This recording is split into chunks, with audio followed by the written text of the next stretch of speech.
Hi everybody, welcome back to the next edition of TBI TV, as I like to call it now. I'm joined again today by our VAT Director, Lisa Dowling, to talk about everything that's topical in the world of VAT. And of course, as usual, we're kicking off the discussion with Brexit. And Lisa, can you believe it? We're finally there. We're over the line. We have a Brexit and we have a deal. So let's get stuck into that today. It was concluded on the 24th of December, applied on the 31st. So what changes, if any, did this bring from a VAT point of view? Yeah, Joe. So the deal, we never thought we'd get there, but we got there, I'd say, on the 21st of December. So from a VAT point of view, it did bring some change. It's really late in the day, but there were some simplifications to the fiscal rep requirements. Really was a good thing in some countries because of the mutual assistance protocol within that deal. So some member states went on then to remove or relax those requirements in relation to fiscal representation, which brought some relief for UK established businesses. Apart from this, though, the UK will in general still be treated as any other third country for VAT purposes. So we're still working through with our UK business what that is actually going to mean for them. Okay, fair enough. So what I'm hearing there, Lisa, is there is still a little bit of grey area in certain aspects of this. So given that, VAT, I suppose, is oftentimes described as one big grey area, what are the main inconsistencies or uncertainties faced by business in the immediate aftermath of Brexit, given the kind of grey area that we're operating in? Yeah, so the uncertainties live on, unfortunately, after Brexit. The fiscal representation requirements were the main inconsistencies and uncertainties that our clients faced. Before the Brexit deal, we had some tax offices insisting that fiscal representation was implemented by the 31st of December, and then they went on to say after the deal that the mutual assistance protocol meant that fiscal representation wasn't required. We had examples like that in Italy, for example. So in the run-up to Christmas, the week before Christmas, Italy had announced that UK businesses would have to appoint a fiscal representative by the 31st of December, and then they would have to deregister their current Italian registration number, and they would have to re-register again. And advice from the Italian tax office at the time was just ask UK businesses to suspend business for about 2 weeks to deal with this change, which was really impractical for UK businesses. So then when we did have the announcement, to say the least, yeah. Oh yeah. So when we had the announcement about the deal, and then Italy did unofficially then announce that fiscal representation wouldn't be required for those UK businesses, and so everybody could take a sigh of relief. But we did, in other countries, the fiscal representation requirement still remained with a deadline of the 31st of December. We had that in Romania, for example. They were quite strict, and the Romanian tax office had said that if UK businesses hadn't appointed the fiscal rep by the 31st of December, they would move to register them when they came back from the holidays, I think on the 3rd of January. So again, there was a big scramble to kind of put those fiscal reps in place with UK business. So those, they are the kind of the uncertainties and the inconsistencies that went around Europe. We still are waiting for some countries to confirm whether fiscal representation is required even at this stage. So we're still dealing with that situation. And then even moving on from that, Joe, we had inconsistencies or uncertainties around just the linking of VAT numbers to EU EORI numbers, for example. Yes. We had lots of UK businesses that were issued automatically an XI EORI number, which is the Northern Ireland equivalent. And that was issued by HM Revenue Customs. But then when those businesses tried to import into Germany, for example, we couldn't link the German number to the XI number, or we certainly couldn't do it in a time frame that was reasonable. The German tax office couldn't issue an EORI number to those clients because the XI number was considered an EU EORI number. So we had a lot of back and forth with the EU Commission on that, on HM Revenue Customs, and we had to find workarounds for our clients in those situations. So again, just uncertainties and one tax office not knowing really what the other tax office was doing. Exactly, and I suppose the high profile kind of incident that or sector that we see around Brexit is Scottish fishermen and how their suppliers have the problems that they've had on borders around customs and VAT and all the rest of it.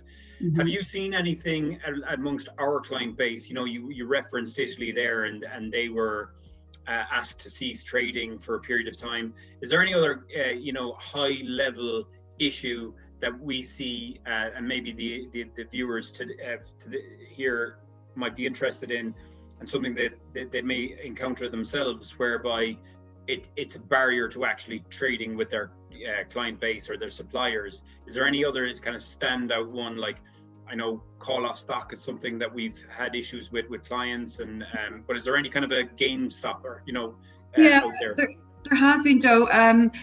The scramble to get new registrations in place and the backlogs with tax offices, is a barrier to trade. And we had a client only yesterday who has stuck at customs in Germany. They have a German VAT registration application in process, but the German tax office have a huge backlog on those registrations. So that client can't then import it into Germany at the moment. Right. So effectively, that is a business that can no longer can carry out their activities because of Brexit. Yes, exactly. So the workaround for them at the moment is, unfortunately, they had a Dutch registration and they have an EU EORI number. So they are moving that stock from Germany to the Netherlands, and then they'll make an intercommunity supply from the Netherlands to Germany. So that's the workaround. But behind that workaround is actual movement of goods and logistics around that, and just the additional costs involved to do that. And that comes down to the uncertainties prior to Brexit. So companies didn't know should they proceed with these new registrations or not. And then when they did move to register in these countries, the tax office had huge backlogs because everybody then is looking to register at the same time, and they can't get the registrations through to give businesses opportunity just to be able to continue to trade as normal. Wow. Yeah, I mean, there you go. A lot of people, I think, were of the impression that as soon as Brexit got over the line and there was a deal, a lot of the problems would go away. But it sounds to me like the work is only getting started now. Brexit has happened, but now we get down to actually understanding how we're going to do business. So, and that was one of the big problems as well. Understanding how we do business is another significant inconsistency, because clients moving stock use so many different couriers or different transport companies, and those transport companies use so many different transit arrangements or customs procedures, and those arrangements and customs procedures have an impact on the consequences from that point of view. So even before we get to that, we have to understand what is the transit arrangement in place here, and what are the Incoterms agreed. What is the situation between the supplier and the recipient of these goods, and then we need to kind of build the VAT rules around that once all of that is confirmed. We had to spend a lot of time with our clients kind of understanding, transit arrangements really that they had put in place, and then what their couriers were using as customs arrangements, and then we have to see how the VAT fits into all of that too. There's a lot of interaction between customs and VAT in the situation, which we wouldn't always be so heavily involved with.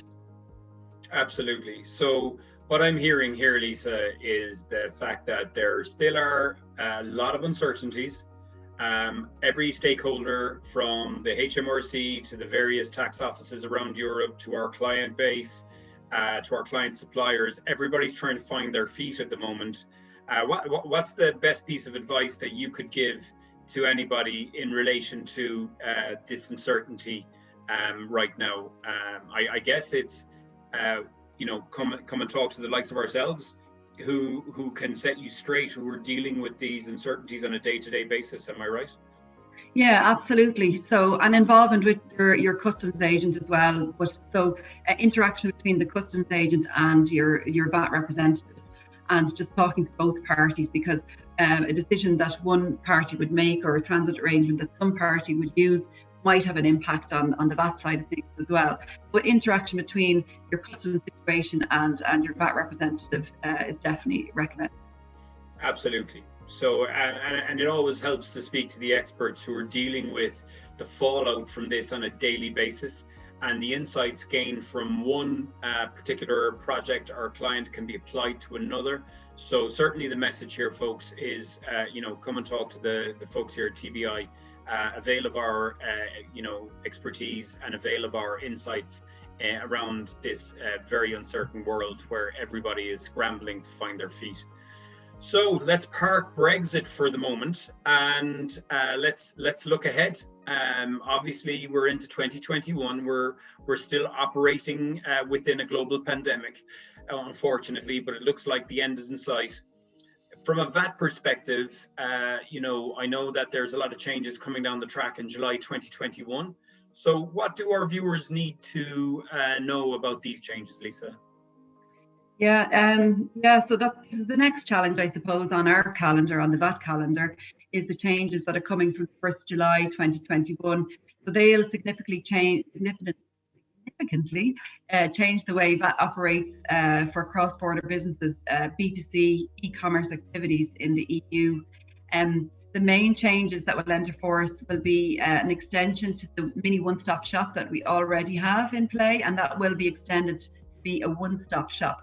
We'll move from, it's a simplification basically, businesses that operate in the TBE industry, so telecommunications, broadcasting and e-services, and they can use one registration in their member state of establishment to report all of the VAT on sales they have to consumers around Europe. So it's a simplified compliance reporting system. And so that's going to be extended now into a one-stop shop, and it will include distant sellers is the biggest thing that will change. But distant sellers will be able to use a one-stop shop to report all of their sales to consumers around Europe through one VAT return in one member state. That's going to make a significant, it's going to reduce compliance obligations for businesses operating within that space. There's also then the introduction of the new import one-stop shop as well, which will have significant, again, impact for those clients like UK businesses that are importing around Europe to sell on to consumers. They'll be able to import again through this one-stop shop. So one VAT return again, rather than having all of these multiple registrations.